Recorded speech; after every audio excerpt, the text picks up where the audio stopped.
दोस्तों नमस्कार। ऑलमोस्ट 30% के करीब करीब आईपीएल एंड होने में आ रहा है। ऑलमोस्ट 25 मैच के करीब हो गए हैं। सवाल है कि बैटिंग में एस्ट्रोलॉजी के स्टूडेंट जानते हैं, आप जब ऐसे गुप्त काम से, अचानक मनी से, अचानक प्रॉफिट वाले काम से, जिसमें सब कुछ अचानक होता है, जिसमें ये नहीं पता कि कल क्या होगा, उस काम में पैसा लाने के लिए कैसा आपके पास आए, उसके लिए कृपा चाहिए, मर्सी चाहिए, किसी थर्ड पावर का वरदान चाहिए, उसकी विश चाहिए। तो उसके लिए आप क्या कर रहे हो? कृपा पाने के लिए क्या कर रहे हो आप? अलग अलग ग्रहों के हिसाब से सबके अलग अलग होते हैं। अलग अलग ग्रहों के अलग अलग कृपा पाने के लिए कुछ एक्शन करना पड़ता है। उस एक्शन में कई ज्योतिषी आपको पूजा बताते हैं, कई ज्योतिषी आपको स्टोन बताते हैं, कई ज्योतिषी आपकी वास्तु ठीक करवाते हैं, कई कलर थेरेपी करवाते हैं। सबका अलग अलग है, जिसमें बहुत कम लोग होते हैं जो आपको डोनेट करने के लिए बोलते हैं।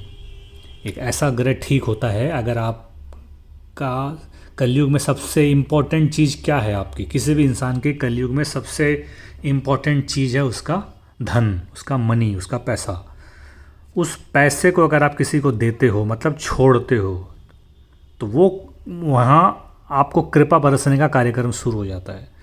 आप डोनेशन वर्ड ऐसे ही नहीं बना है, और डोनेशन का जो लोग महत्व जानते हैं वो लोग आज बड़े बड़े बिरला जी ले लो, या बड़े बड़े जो भी राजघराने हैं, उनमें एक गुप्त डोनेशन जाता है। उसमें एक डोनेशन जाता है, गुप्त वर्ड भी अलग है, मैं थोड़ा सा शॉर्ट में बात करूँगा। कुंडली से ये पता चलता है कि आपको डोनेशन कहाँ देना है। किसी मंदिर में देना है। कुछ लोगों का जिनका 9th हाउस में अगर इन्फ्लुएंस रहता है लगन का, तो उसको मंदिर में डोनेशन देने से फ़ायदा है, लेकिन सबको मंदिर में डोनेशन से फ़ायदा नहीं है। अगर 8th हाउस के संग लिंक हो गया है बृहस्पति का या लग्नेश का, तो उसका गुप्त दान देना है उसको। 8 मतलब गुप्त है, सब कुछ गुप्त है, तो उसको गुप्त दान देना है। जहाँ उसके, मुझे याद है मेरे गुरु के गुरु थे, वो एक मंदिर में मतलब अपने स्टूडेंटों को लेकर 8-10-12 स्टूडेंट को लेकर बोले थे हम लोग फलाने आश्रम में जाएंगे। तो आश्रम में एक मंदिर था। जब रिटर्न होने की बात आई, सुबह चले गए थे, शाम को जब चलो अब चलते हैं, बस रेडी है, तो मेरे गुरुजी का थोड़ा सा रिसर्च माइंडेड था, मतलब वो एक्शन नोट करते थे कि क्या करने वाले हैं। तो बोले थे कि चलो हल्दर तुम चलो, सब लोग बस में बैठो, मैं आ रहा हूँ बस। बोले ऐसे क्या काम करने जा रहे हैं कि हम लोग को बस में बैठने बोल रहे हैं, और खुद कहाँ जा रहे हैं? तो वो पीछे पीछे हो लिए उनके। तो उन्होंने देखा कि वो मंदिर के सामने गए, हाथ जोड़े, और दायां देखे और बायां देखे कि कोई हमको वास तो नहीं कर रहा है, और अपने पॉकेट से कुछ पैसे की गड्डी या जो भी पैसे निकाले और वो उस पेटी में डाल दिए और निकल आए। तो तब से उनको पता चला कि गुप्त दान सबसे बड़ा दान है। जिनका 10th हाउस के संग है, वो 10th हाउस अपने ऑफिस के, जहाँ या ऑफिस या बिजनेस के जो लोग रहते हैं, उनमें किसी को ज़रूरत हो, हर ऑफिस में कोई एक बंदा है उसको ज़रूरत है पैसे की, या उसको नीडी है वो, तो वैसे लोगों को वो उधार नहीं, वो अगर दान समझ के देते हैं तो वो वहाँ उनको काफ़ी फ़ायदा मिलता है। 12वां हाउस के संग कनेक्शन है, तो अजनबियों को दान देने से फ़ायदा है। आज मैं ये पॉइंट क्यों उठा रहा हूँ, क्योंकि मैच की बात करते हैं आईपीएल में। कल एक बंदे की, मैं बुक शेयर करना बहुत बंद कर दिया हूँ, मतलब समय नहीं मिलता आप लोग की, आजकल तो आईडी की बुक भेजते हो और उसको कन्वर्ट करने का वो टाइम नहीं मिल पाता है, इसलिए मैं समझता हूँ कि अब जितने लोग एस्ट्रो क्रिकेट से जुड़े हुए हैं, ओल्ड बुक से बहुत कुछ सीखे हैं। तो एक बंदा की बुक, कल 70% लिमिट का गेम था, एक बंदे ने शिकायत की कि सर फुल लिमिट गेम आप बोले थे, तो 70% ही क्यों बोले, मतलब 70% में कितना कमाए? तो जितना उस बंदे ने 70% में कमाया था, दूसरा एक बंदे ने 50% 40% की लिमिट से उससे ज़्यादा कमाया। यानी आपकी लिमिट अगर 50,000 की है, आपने अगर 35,000 40,000 30,000 का रिस्क लिया, और उस बंदे की लिमिट अगर 30,000 की है, तो उसने जितना रिस्क लिया वो ऑलमोस्ट इस बंदे से ज़्यादा कमाया, जिसने शिकायत की कि फुल लिमिट गेम नहीं, आप बोले थे नहीं दिए फुल लिमिट गेम, और 70% लिमिट दी है। तो जितना 70% लिमिट उस बंदे ने कमाया, उतना उसकी 50%, उस बंदे ने 50% लिमिट से कमा लिया। कैसे? चहल ने जब कैच छोड़ा था, मैंने क्या बोला था वो मैं ऑडियो में अभी वीडियो बड़ा नहीं करूँगा, वो टेलीग्राम में डाल दूँगा। मेरे हिसाब से 35%, जब कुंडली भारी रहती है तो 35 पैसा आता है, तो 35 पैसा आता है, तो मैं थोड़ा सा कंजूसी करके बताता हूँ, एक्चुअल में वो 25 पैसा आता है। तो उस बंदे ने शायद उसी बात को समझा कि भी जब 35 पैसा बता रहे हैं तो इसका मतलब वो 25 पैसा आएगा, आता तो हो सकता नीचे भी हो, लेकिन उस बंदे का मान लो 25 पैसे के हिसाब से उसने अपना एंट्री एग्जिट का नहीं किया, उसने आज पूरा माल नहीं काटा। जब चहल कैच छोड़ देता अगर, तो शायद भाव तुरंत 30-35 पैसा आ जाता, 30 पैसा से नीचे आ जाता। चहल ने जो कैच नहीं छोड़ा उसके कारण भाव 40 पैसे से घूम गया, तो उसने आधा ही माल काटा। और जब मुंबई मारने लगी, जब 60-65 पैसा मुंबई आई थी, तब उसने फिर एंट्री ली। पहले उसने ऑलमोस्ट बराबर में एंट्री ली, बराबर में एंट्री लेने के बाद उसने 50 पैसा, जो भी एग्जिट अभी याद नहीं आ रहा है, 50 पैसा, 55 पैसा, 60 पैसा में उसने ऑलमोस्ट आधा माल काटा। और जैसे मुंबई फिर फेवरेट आई, जब मार रहे थे, वो क्या है, वो डिकॉक मार रहा था, तो वो भाव लगभग 60 पैसा 70 पैसा में मुंबई को उसने फिर एंट्री ली। क्यों एंट्री ली? उसके दिमाग में था कि जब अमित जी ने कहा है कि 35 पैसा आएगा, तो मैं उसको 25 पैसा मानता हूँ कि 25 पैसा जरूर आएगा, तो मैं अपना पूरा माल काटूंगा 25 पैसे में, मैं दोनों तरफ करूँगा भी तो 25 पैसे में करूँगा। तो ये होता है कृपा। इसीलिए मैंने कृपा से शुरुआत की। मैं से शुरुआत नहीं कर रहा था, मैं कृपा से शुरुआत कर रहा था कि आप अगर अपने इनकम से कुछ हिस्सा भी, आप, मेरा धंधा क्यों चलता है, मैं साफ बोलता हूँ, मेरा धंधा इसलिए चलता है कि मैं डोनेशन का काम सबसे पहले करता हूँ। आपसे जो फीस आती है उसका एक मेजर पार्ट डोनेशन में जाता है, और वो कृपा बरसती है तो मेरा धंधा कभी बंद नहीं होता। इवन लगातार 3-3 मैच भी रॉन्ग होते हैं तो भी मेरा धंधा नहीं चलता। लोग बोलते हैं नहीं सर कोई बात नहीं, क्योंकि उनको एक उम्मीद दिखती है कि भी कुंडली बोलती है, कुंडली का रिसर्च बोलता है, रिसर्च सारे मन से नहीं बोलते हैं। जैसे ये मैच ही है, ज्योतिष के स्टूडेंट जो लोग रिसर्च करते हैं उनके लिए, रिसर्च को आगे बढ़ाने के लिए 10 अप्रैल को ऐसा ही मैच हुआ था, 10 अप्रैल 2023 को।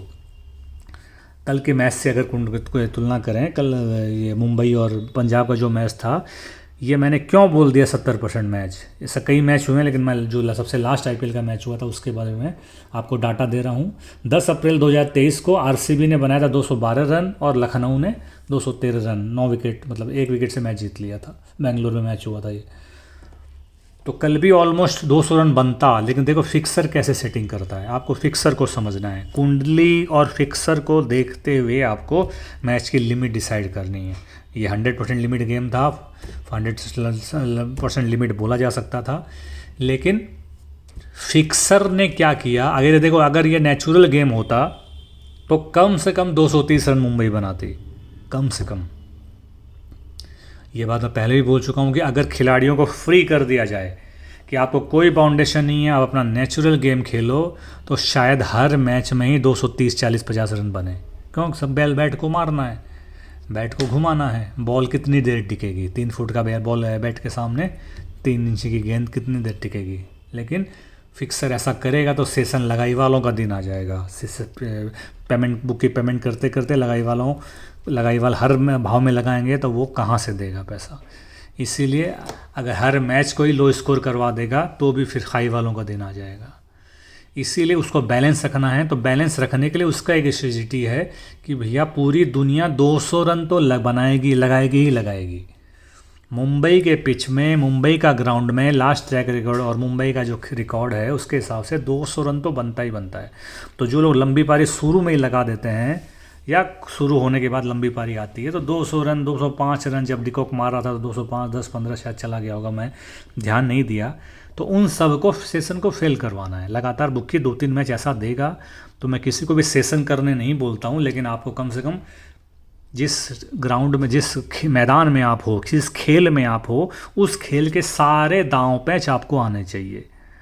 आपको दुश्मन कौन है आपका? जिसको देखा नहीं है, हिडन दुश्मन है। यहाँ हिडन दुश्मन कौन है? फिक्सर आपका हिडन दुश्मन है। जो सेट करता है गेम वो आपका हिडन दुश्मन है। बुक्की को आप दुश्मन नहीं बोल सकते, क्योंकि बुक्की आपको पैसा देता है, और ख़ासकर जो छोटे मोटे बुक्की है। बुक्की कोई बड़ा बुक्की होगा उससे तो आपका टच ही नहीं रहेगा। छोटे मोटे जो बुक्की हैं वो तो आपकी तरह ही हैं, उनको 2 पैसा कमाना है, कभी आप जीतोगे कभी वो जीतेंगे।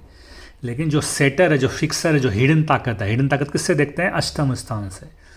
तो 8th हाउस है वो आपका दुश्मन है, तो वो आपको नचाएगा। आपको उसके चक्कर में ट्रैप नहीं होना है।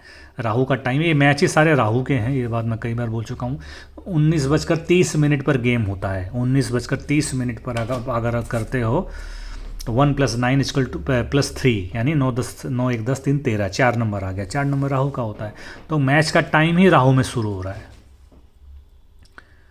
लेकिन आप राहु को समझते हुए फिक्सर लास्ट मैच में क्या किया था, लास्ट ग्राउंड में क्या रन बना था, फिक्सर की तरह से सोचो। आप अगर फिक्सर रहते, आपको बोला जाता भाई आपको ये मैच सेट करना है, ये लीजिए 1 करोड़ रुपये एडवांस, बाकी काम होने के बाद, यानी बाकी मैच होने के बाद, तो आप कैसे सेट करते फिक्सिंग को? पंटर की मानसिकता को समझते। आप अगर पैसा लगाते तो क्या सोच कर लगाते, आप सेशन लगाओ तो क्या सोच के लगाओगे? तो सेशन को बुक आप अपने तराजू में रखो। जो मैं कई बार बोलता हूँ, आपको हर समय ग्राउंड में रहकर नहीं सोचना है और हर समय ग्राउंड के बाहर रहकर भी नहीं सोचना है। आपको दोनों तरीके से रहना है कि मैं अगर क्रिकेटर होता तो ग्राउंड में कैसे बैठता, मतलब ग्राउंड की स्थिति। सपोज एक विकेट, देखो सबसे बड़ी बात, रोहित शर्मा कल क्यों नहीं खेला? अगर इनसे सवाल किया जाए ये रोहित शर्मा को इंपॉर्टेंट मैच में क्यों नहीं खिला रहे हो आप? क्योंकि मुंबई का तो ऑलमोस्ट नॉकआउट गेम चल रहा है। अब तो उसको एक सिचुएशन ऐसी आज आ गई है या आने वाली है, बोलो आप लोग कमेंट करके बताना, कि शायद वो बाहर होने वाली है। तो क्या मोटा पैसा मुंबई पर लग चुका है, इसलिए वो लोग चाह रहे हैं कि भाई मुंबई को गेम से आउट कर दो? क्या ऐसी सिचुएशन है? ऐसी सिचुएशन में रोहित शर्मा, मुझे तो नहीं लगता कोई इंजरी है या कुछ है उसके, लेकिन ये सब फिक्सर का काम है। रोहित शर्मा का नहीं खेलना, चहल का कैच छोड़ना क्या दर्शाता है कि लोग सोचेंगे भाई वन साइडेड, तो फिर तो नीचे वहाँ में लोग जम के खा के बैठ जाते। जनरली लोग अंडर 30 पैसे में जम के खा लेते हैं कि देखा जाएगा क्या लेगा। तो अगर चहल कैच पकड़ लेता तो वो 30 पैसे के अंडर आ जाता। तो वैसा इंस्ट्रक्शन दिया गया था, भी 2 विकेट का कहा गया था, 2 विकेट दिया जा चुका है। अब आप लोग आराम से बॉलिंग करो, आराम से लूज बॉल डालो, आराम से फील्डिंग करो, कैच पकड़ने का टेंशन मत लो, डिकॉक को सेंचुरी करने दो आराम से। फिर लास्ट के 5 ओवर में देख लिया जाएगा। तो लास्ट के 5 ओवर में रन नहीं बने, 200 रन तो बनने थे, 210 15 20 रन आराम से बनने थे। 215 20 रन अगर बन जाते तो ट्रिकी कैस हो सकता था। हालांकि फिर भी पंजाब की कुंडली भारी थी, जैसा मैंने बताया 210 12 रन भी चेंज हुआ है, लेकिन फिर भी अपने को सेव गेम खेलना चाहिए। मैचेस बहुत मिलेंगे, 3 फुल लिमिटेड गेम मिलते हैं, तो आपका 3-4 मैच में अगर पैसा दिए भी हो बुकी को तो आराम से निकल जाएगा। टेंशन वो नहीं है, टेंशन छोड़ने का है। केतु को खुश करना है तो छोड़ना सीखना पड़ेगा।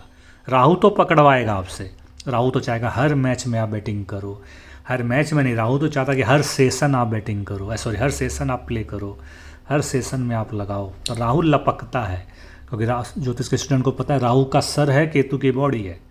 तो राहु आपको ललचाएगा। राहु का सिर्फ दिमाग चलता है, बॉडी तो है नहीं उसकी, केतु की बॉडी चलती है।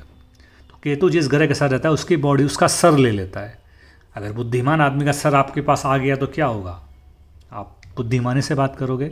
लालची इंसान का सर आ गया तो क्या होगा? आप लालची की तरह बात करोगे।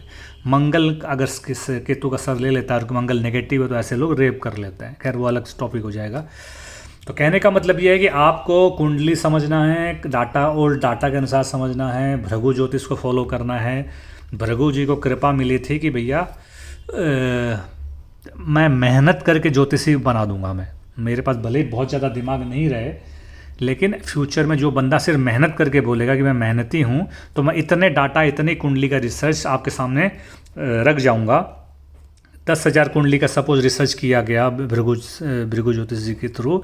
उसमें राजा भी थे, रंक भी थे, सेनापति भी थे, भिखारी भी थे, साधु भी थे। अब वो डाटा जिस कुंडली का मिल गया वो उसका प्रेडिक्शन होगा। सपोज किसी राजा की कुंडली की रिसर्च हुई, इतने सारे राजाओं की कुंडली की रिसर्च हुई, ये ग्रह होने से राजा बनता है और ये ग्रह होने से साधु बनता है। तो उन सारी रिसर्च को उन्होंने एक साहित्य में डाल दिया, जिसको भृगु संहिता कहा गया। उस भृगु संहिता जिसके पास है उसका प्रेडिक्शन, अगर आपके संग उससे कुंडली मिल गई, उसमें राहु केतु नहीं है, जो 7 ग्रह है, तो वही प्रेडिक्शन हो जाता है। ठीक उसी तरह कुंडली में जो पहले हुआ है वही बाद में होगा। एग्जैक्ट कौन जीत जाएगा वो हर बार नहीं होता, उसकी रिसर्च चलती है, लेकिन वो इंडिकेशन दे देता है। अच्छे बेटर को क्या चाहिए? सिर्फ इशारा चाहिए। आपको MG रोड को गूगल में आप क्या करते हो? जस्ट इशारा कि ये यहाँ है, रोड में लिखा हुआ रहता है कि ये MG रोड है, जस्ट आपको उस डायरेक्शन में जाते जाना है।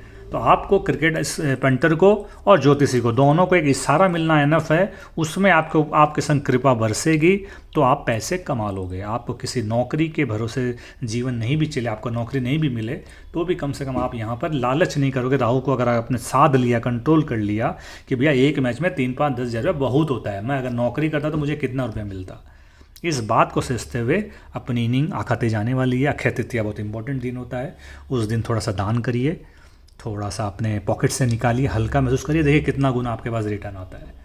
बस इसी के साथ एंड करता हूँ। IPL अच्छा जाए आप सभी का, लालच को कंट्रोल करे, ये मेरी शुभकामनाएं।